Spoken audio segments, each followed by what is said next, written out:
Okay, Glastonbury, England.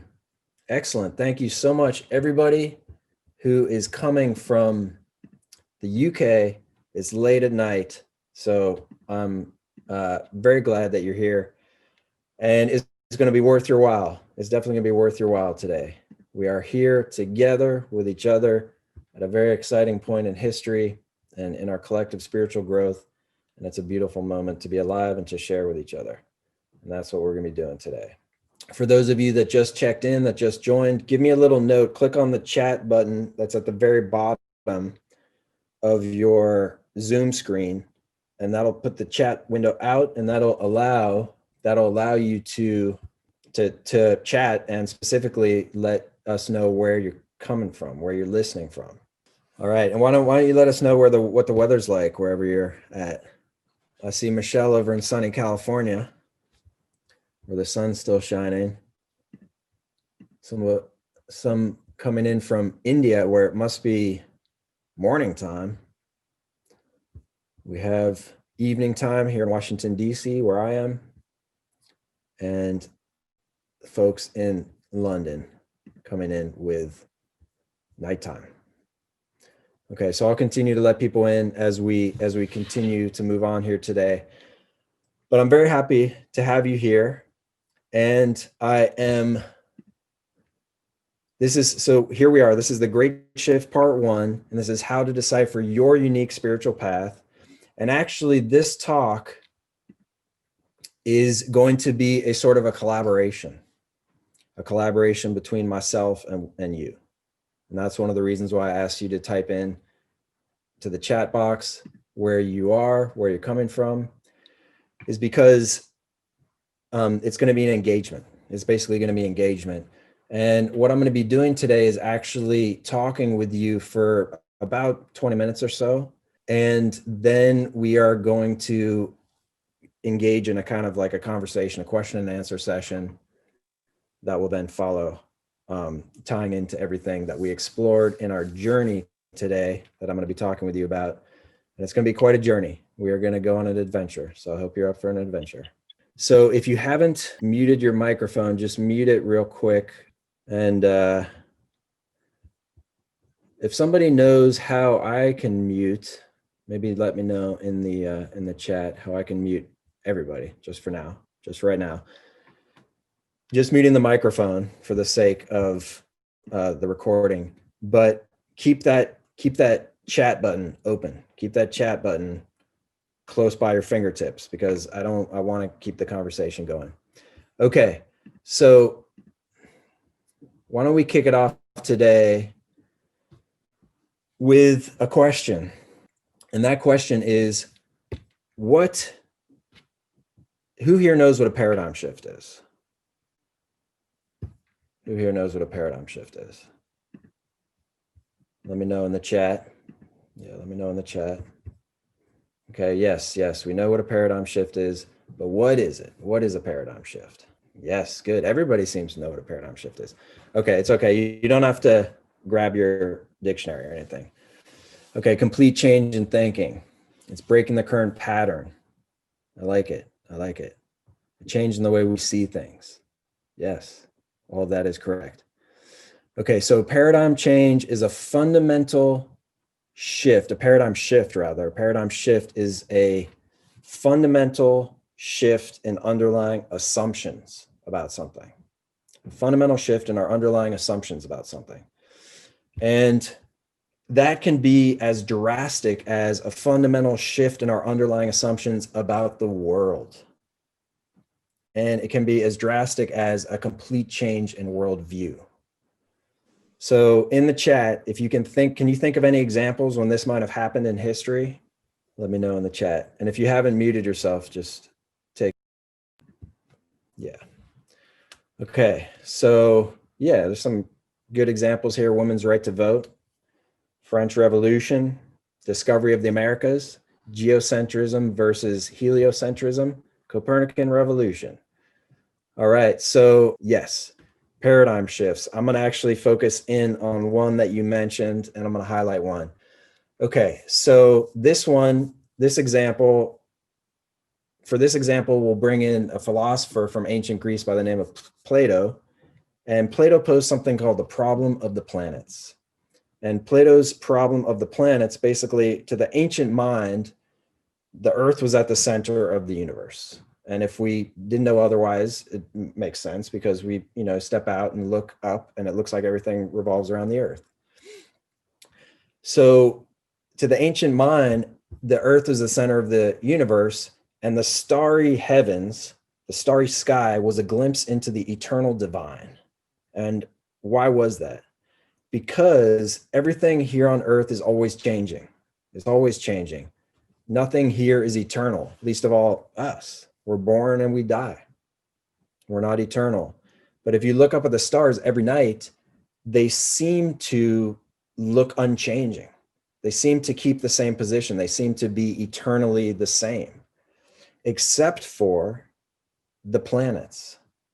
So planet is actually a word that comes from ancient Greek. And that is, the word refers to wanderer. It means wanderer. And Plato's problem of the planets was, why are some of the stars in the sky fixed and eternally, seemingly unchanging, whereas other stars in the sky wander? They wander about. They're always on the move. Sometimes they move backwards. Why was that? So for several thousand years, the predominant worldview was that Earth is at the center of the universe, and there wasn't an adequate explanation that was arrived at to solve Plato's problem of the planets. During that time, a lot of the cultures of the world saw the planets as gods and goddesses. They saw them as gods and goddesses. One of the reasons why is because those stars are part of the starry backdrop of what they consider the divine, but they're always moving about. They're very fickle. So they were pictured like representatives of the divine, but with human form, because humans are fickle. And so they were like humans. They had human foibles, even though they're representatives of the divine. So let me just check in with y'all. Does that make sense? Why the ancients might look at the planets in that way? Yeah. All right. So then came along a gentleman named Copernicus, and he discovered that not only that it's not the Earth that's at the center of the universe, but the sun that's at the center of the solar system. And the Earth is actually just another planet in that solar system, like all the others. Not only that, what kind of followed on to that is that all those supposedly eternal stars are other suns with their own solar systems. So this is a great example of a paradigm shift because it captures just how disorienting a paradigm shift can be, just how deeply disorienting a paradigm shift can be. I mean, can you imagine what it would have been like for the people of Copernicus' day to go from that drastic of a shift to feeling that the Earth is the center of the universe to feeling that the sun is the center of the solar system, and we're in a universe that seemingly doesn't have a center? So let's check in with the chat here. How would you have reacted? Like, how would you have responded to that big of a shift, that big of a change in just what is happening here? What is the world? What is the universe? With a big headache. Yeah, with a big headache. It's disorienting. Shock, dude. Yeah, shock. Dude, where's my center of the universe? Confusion. Excited. Yeah, good. Excited. Probably disbelief. Yes, many were in disbelief. Skepticism, disbelief, shock, then turning to excitement, and then belief. That's a common kind of arc of the paradigm shift. Disorientation that eventually, very small few that catches it, and then slowly it catches like fire, and eventually it's the worldview. It happens that way because the old worldview cannot adjust enough. The change is too drastic. So the old worldview cannot adjust enough to accommodate the new worldview. So the old worldview has to die away so that the new worldview can rise. New paradigm. So there were some advantages to adopting this new paradigm. Can anybody guess what those advantages were? Yeah, can anybody guess what some of the advantages were of new freedoms? Yeah. So the adoption of the new paradigm coincided with the birth of science, and the rational study of the laws of natural laws, basically. So yeah, now a lot of things made sense. Exactly. Rational scientific thinking. So the rational study of the natural laws, which it turns out not only govern the movement of the celestial bodies, but govern the whole universe, right? So and then that leads to technological advancement. That leads to much of the progress that we as a species have made for the past several centuries. I mean, advancements in medicine, advancements that have just allowed everyday living to be more manageable, right? So now, who here can tell me what some of the disadvantages were for adopting the new paradigm? Some of the disadvantages. What would have been the disadvantages to coming onto this new paradigm, this predominantly scientific paradigm? Loss in spiritual meaning, bifurcated universe and nature. Beautiful. So yeah, so there is, in this new paradigm was lacking some type of mystery.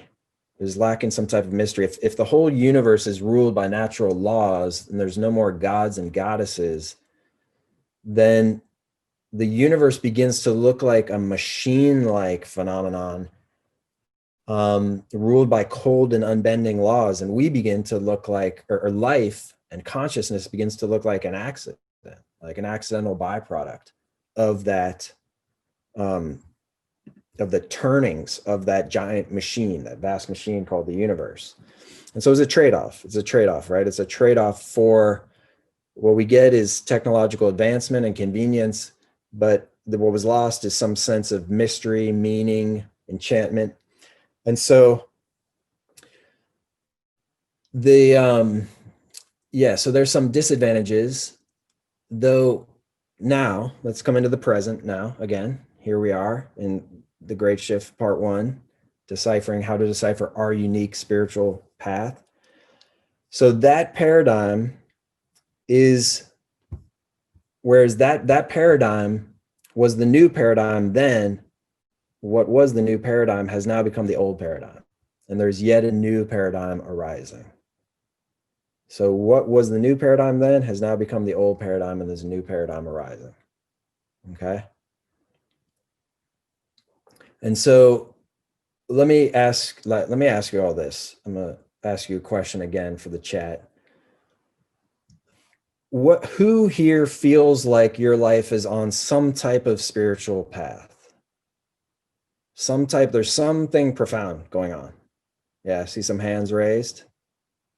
I see some yeses. Yeah, okay, good.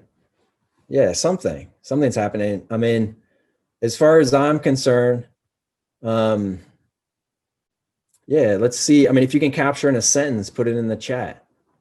What do you feel is the path of your life? What do you feel is your spiritual path? What meaning do you put into it? So as far as I'm concerned, by the way, anything can be a spiritual path, as long as you feel that there's some unfolding meaningful trajectory underlying your life. All right. Okay. So who here has experienced this then?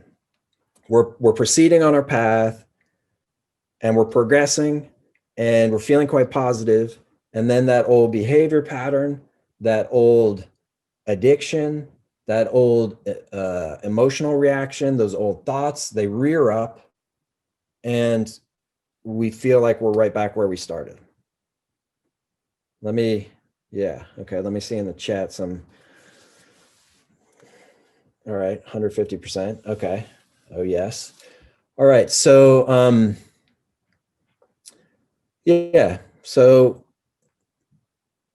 let's see if you can relate to this. So if you have had an experience where you're proceeding and then, that stubborn behavior pattern shows up, we get knocked back, to some extent, it's actually no wonder that this type of thing would happen.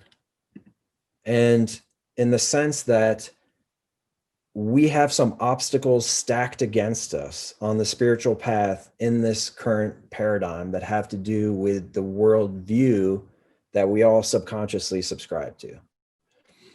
So a paradigm is a bit like water for a fish. It's a bit like water for a fish in the sense that it's so all pervasive that it's hard to even become aware of it. It's a fundamentally unconscious assumption. It's a fundamentally unconscious assumption. And so if I'm proceeding on my path in a paradigm that tells me that the universe is a vast machine-like phenomenon, and I'm kind of a conglomeration of it's a vast machine that's governed by these natural laws, and I'm a conglomeration of molecules that's governed by those same laws. I live on an arbitrary stone spinning through vast cold space, devoid of any meaning. We're going to hit in some obstacles on our path. And not the least of which are that there's the danger of suspecting that any meaning that we come up with, that we come along on our path, is a fabrication of the chemistry in our brains. Okay, so that's a danger there. Also, another limitation could be that we engage in our spiritual path as a way to make ourselves feel better, as a way to, in the extreme, fix ourselves, all the while maybe feeling guilty about spending time and energy on ourselves when the outer world obviously needs so much help. But the paradigm doesn't seem to offer any convincing corollary between fixing ourselves and fixing the outer world. There doesn't seem to really be a connection there. Or we might blatantly just engage in a spiritual practice as a way to escape purposefully from the overwhelming ills of the outer world. That's another possibility. Another challenge, limitation, obstacle that we could be up against has to do with that stubborn behavior pattern of ours that doesn't seem to want to go away. And that is, in the current paradigm, a lack of optics. A lack of optics. Okay, so what do I mean by a lack of optics? A lack of line of vision, of line of sight into the core of our being, into the core of our nature. So yeah, let's explore that. So as far as neuroscience and psychology have come, we still don't have real, reliable information or explanations as to why we each individually act the way we do. You know? As far as we've proceeded and we've advanced as a species, we still at times feel like we're fumbling through the dark on our path to understand ourselves and our lives. And that's, yeah, that doesn't have to be the case. There doesn't have to be that sense of like fumbling through the dark to understand ourselves and our lives. And so let me just check in with y'all. Are y'all following me? Are you with me here? Yeah, good. Keep that chat close by. Good. I see some hands. Yes. All right. Good. Yeah. So there's something that I've noticed, and thank you. You guys are great with the chat. I love it. Yes, this is great. Okay. So this is something I've noticed. I'd like to see if you've noticed this as well. In spiritual communities, or at least myself or other people I notice who consider themselves somewhat spiritually oriented, there's a tendency to read ancient texts, sacred scriptures, and read descriptions of encountering the bliss inherent in our nature, encountering the divine, encountering self-realization, and we salivate when we read about that. I salivate. We salivate when we read about that bliss inherent in our core nature. Like, we can be high all the time without drugs. There's a sense of, and then there's descriptions of open heart, love, connection, divine order, purpose, connection. Definitely I'm salivating. Then there's the passages that say like the earth is at the center of the universe, or something like the world was created of the union between the earth goddess and the sky god, right? And then there's a tendency, I notice in myself and in others as well, a tendency to kind of go into a judgment of faulty reasoning there. It's like faulty reasoning, or maybe even use the word myth in like a kind of a euphemistic way that's like implies like naivete or fantasy, something like that. And that's okay. What that is demonstrating is the intellect of our current paradigm, the intellectual rigor that our current paradigm imparts to us, the muscle, the intellectual muscle that is very much strong in our current paradigm. And so if the new paradigm combines the best of the ancient paradigm and the current paradigm, it's almost like a best of album. If it combines those, then we should think that in this new paradigm is the access of the bliss inherent in our true nature, because that's great. That's something from the ancient paradigm, and that's one of the songs on the best of album. That is this new paradigm that's arising. So it should be there, a sense of connecting to a sense of bliss of our true nature inside. Amen. You know, also should be there the technological advancements of our current paradigm and the intellectual rigor, the kind of the discerning intellect of our current paradigm. Why not? You know, that's something that's developed in the current paradigm. And if the new paradigm's combining best of all these things, then why not, you know, combine those things? So what is this new paradigm? What is this new paradigm that we're exploring, that we're just kind of like taking a voyage into right now?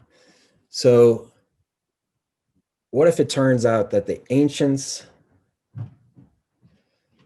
were not wrong when they said Earth was the center of the universe? What if it turns out the ancients were not mistaken when they said Earth was the center of the universe? But what if it turns out that they were half correct? What if it's actually you that are the center of the universe? Okay, so bear with me. Envision this. What if what happens to you in your life is not an accident? What if the challenges that you have faced in your life have intentionally wanted to sculpt from you a specific set of strengths that fit you like your skin? What if your life challenges are actually trying to sculpt of you the hero that is in the blueprint of your life? Okay. So what if, and then what if you and I and all of us get to flex our advanced technology or tools of advanced technology, and we get to flex our intellectual discernment and rigor to support this? Yeah. Are you on board? Are you with me? All right. Love it.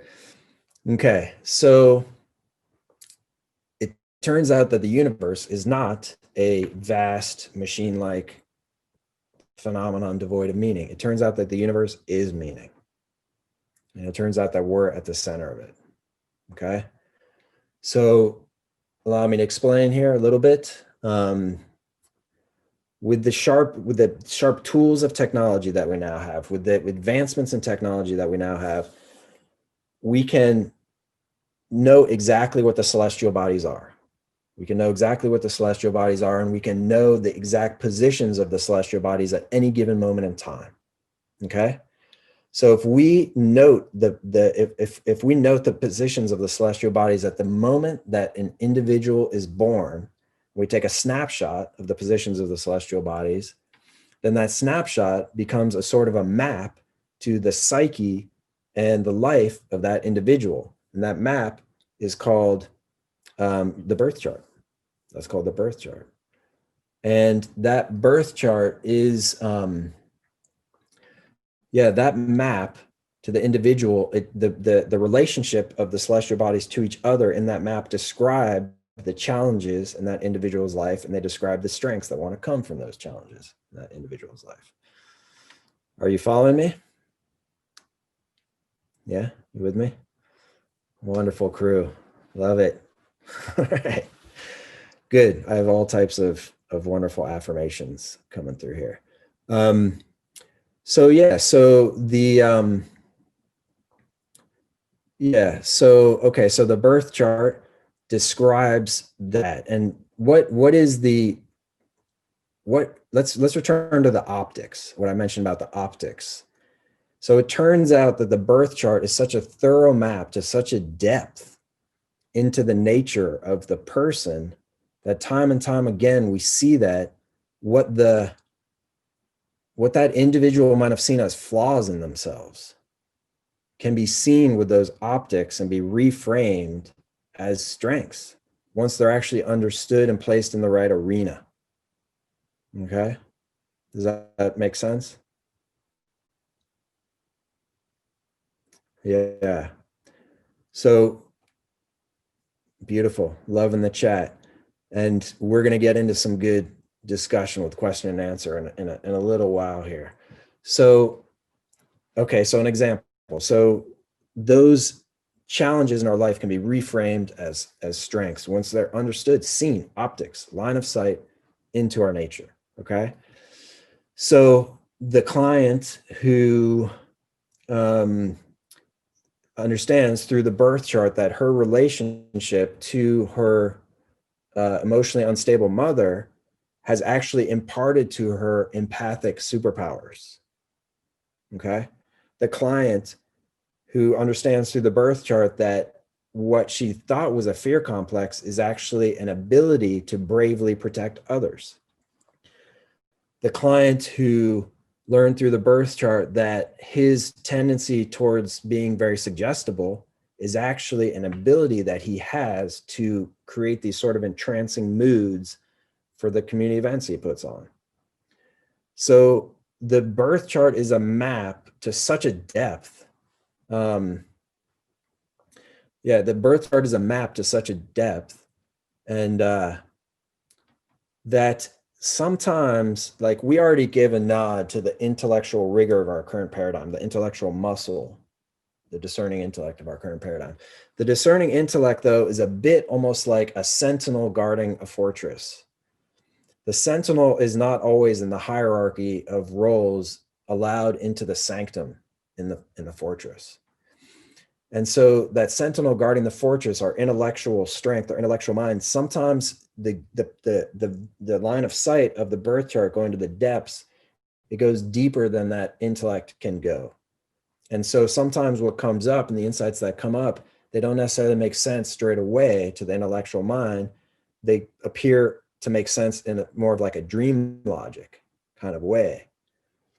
So like, for example, the client who has experienced in her life many instances of sexual violation of herself, who ends up, it turns out, feeling very healing, having an experience of being very healing experience and empowering experience being around powerful animals. So to the linear intellect, that doesn't seem to make sense straight away. But according to the symbolism of the birth chart, it makes perfect sense. Okay.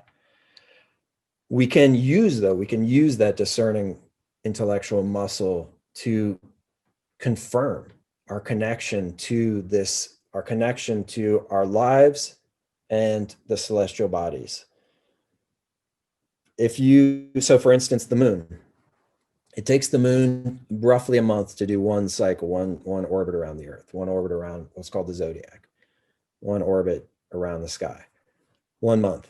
So if you know the degree where Mars was when you were born, and this is easy to find out, we can get into this in the question and answer. There's plenty of online sites where you can pull up your birth chart for free. If you find the degree that Mars was at when you were born, and you look once a month, the moon will cross over that. And you just look at the timing and see when the moon crosses over that. And so when the moon crosses over that, the symbolism of the moon, the symbolism of Mars will combine in your life, in the experiences you have within yourself, in the events you encounter outside yourself, and the people you meet. Okay.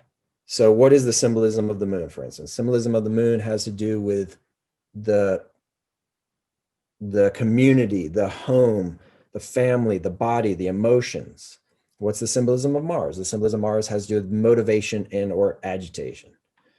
And so when the moon crosses that point, 2-3 hour window, we can watch. It crosses the point and we are going to experience motivation and or agitation in the realms of the community, the family, the home, the emotions, and or the body. And we can watch it each month. It'll happen. And so if the movement of the heavens can actually reflect experiences that I'm having inside myself, not only that, but people I meet and events that transpire outside of myself, then we are not just connected to the heavens, we are intimately connected to the heavens, intimately connected to the heavens. And then it begins to not look so foolish or awkward to read ancient passages from myths or ancient texts that talk about encountering the divine in the inner experiences we have, the people we meet, the events that transpire. It doesn't seem so awkward. If the very the movement of the heavens themselves correspond to experiences that I have in my day-to-day life, then the experiences I'm having in my day-to-day life are divinely orchestrated, we could say. They're part of a larger orchestration. I'll put it that way. All right, are you with me? I'm seeing some good stuff in the chat. Yeah, good. Excellent. All right, so there's like a caveat here. It's not to say that signing on to, it's not to say that the new paradigm requires you to alter your beliefs. Very important to note this. It's not to say that the new paradigm requires you to alter your beliefs. Because like, given new paradigms are disorienting. Yes, we saw that. You know, we saw Copernicus, the people of Copernicus Day feeling like that they're at the center of the universe, to suddenly being a swim in a universe that doesn't really seem to have a center. Disorienting, definitely. Though there's like something like a built-in fail-safe to this new paradigm, a built-in fail-safe in the sense that you do not actually have to sign on to the full implications of this paradigm to gain the invaluable insights that come from the birth chart.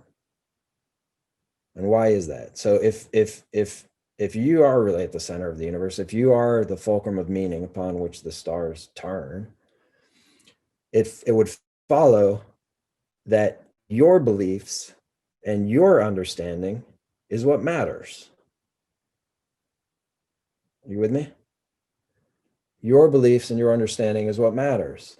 So our lives speak to us in a language that's uniquely our own. And if the art of deciphering the birth chart is the art of deciphering that language, then it's our relationship to our own life that drives our growth. The birth chart need not impose any like foreign material onto that relationship. And so, and that, I mean, in that is an affirmation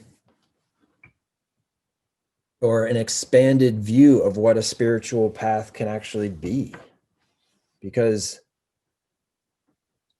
you know, rather than a spiritual path being something that we engage in to get outside of our life's challenges, our life and its challenges can be our spiritual path. Our spiritual path can, us becoming ourselves in the truest sense can be our spiritual path. And for many of us, that's a reclamation, that's a reclaiming of our lives from a lot of distorted views of ourselves that we picked up along the way. Though picking up those distorted views and reclaiming our life from those distorted views is a challenge, becoming a strength that is reflected in the birth chart itself. So we have that affirmation there. All right, I'm gonna check in with you all for a second. How we doing? Are you following what I'm saying? It's like wiping off the grime to let the light shine through. Man, I'm seeing some like poetry in in the chat, I feel like. So all right, so how does this reclamation of our lives, how can this reclamation of our lives address the challenges that we're facing globally? How can this reclamation address the challenges that we're facing globally? Anybody have any ideas? So if we are meant to be who we are, if we are meant to have the nature that we are, then it's like we're shaped with the intention that goes into shaping a puzzle piece, you know? Just like in complex ecosystems like the Amazon rainforest, where the role of every species interlocks with the role of every other species. And they create a complex, they create a system with its own checks and balances. They create a system with its own checks and balances that is self-regulating. It's self-regulating. And so if the heavens themselves are actually reflections of our nature, if our nature is reflected in the heavens, are we not embedded in nature?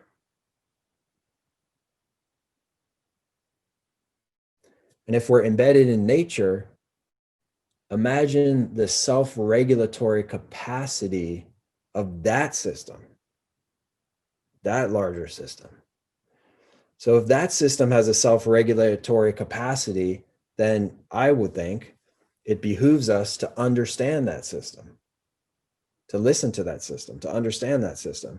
And if our nature is reflected in that system, and that system reflects our nature, then it behooves us to understand and listen to our own lives, which is to say, decipher the language of our own lives, which is to say, how can I put it? Which is to say, gaining optics into our core nature and where we fit in that larger system. Okay. Because the world has a capacity to heal itself. I mean, we've observed that 2020 is a good example of that, because in 2020, there was moments where, for instance, a lot of people weren't on the roads, a lot of people weren't leaving their houses. And so nature quickly started to, things started to happen in nature. There was kind of like an alarmingly fast healing process that went on in nature there. And so the world has a capacity to heal itself. And it's up to us and our own human agency to kind of move along in the grain of that healing by understanding the unique role that we have to play in that healing. And the actual act of understanding the unique role that we have to play in that healing can be that healing itself, if that makes sense, because we're finding our place in the larger system. Yeah. So I've been talking for a while now. I'm going to begin to transition. And before I do, though, so we've been talking. I'm going to transition in a question and answer conversation and go into how we're going to structure that. Before I do, though, I want to say that we've been talking about paradigm shift a lot today, and paradigm shifts have inherent in them inherently there's going to be some level of disorientation in a paradigm shift. And so there is a manual that can help us understand the paradigm shift, understand how the paradigm shift can reveal the role that we have to play in the paradigm shift. And then the playing of that role is the shift itself. So there's a manual that can help us transform any sense of disorientation into exhilaration, into excitement, of a sense of connection to ourselves, our true potential, our role that we have to play. And that manual is called the Paradigm Shift Support Manual. Okay. It's called the Paradigm Shift Support Manual. All of you that have joined this webinar tonight are going to get access to complimentary copies of the Paradigm Shift Support Manual. You're going to receive an email with a link that can take you to the Paradigm Shift Support Manual. If you're watching the replay of this, click on the link that'll be here with it, and you'll be able to access your complimentary copy. Also, in the Paradigm Shift Support Manual is a coupon code to a one-on-one session with me. So you can look out for that, and you're all going to have access to that. Okay. So yeah, access that. You'll have the manual that transforms any sense of disorientation into excitement and kind of plugs you in, plugs you right into exciting new paradigm. That's a personal new paradigm. It's a collective new paradigm. It's where your personal paradigm connects into the collective paradigm, how the collective paradigm connects into your personal paradigm. Very exciting. There's also that coupon code there for one-on-one session with me. You're also going to be getting it in your email. Thank you. Thank you so much. I'm actually also going to click here and give here the link to the second webinar in this series is called The Great Shift Part 2, How to Move Beyond Meditation in our Collective Spiritual Evolution. And that's for all you folks out there who are into meditation, are considering meditation, are curious about meditation, interested in meditation. That is going to be how this new paradigm expands upon the practice of meditation. And you can join right here if you want. You're also going to be receiving that by email. But if you want to catch your spot, you can join right here. So what I'm going to do now is I'm going to open it up to questions.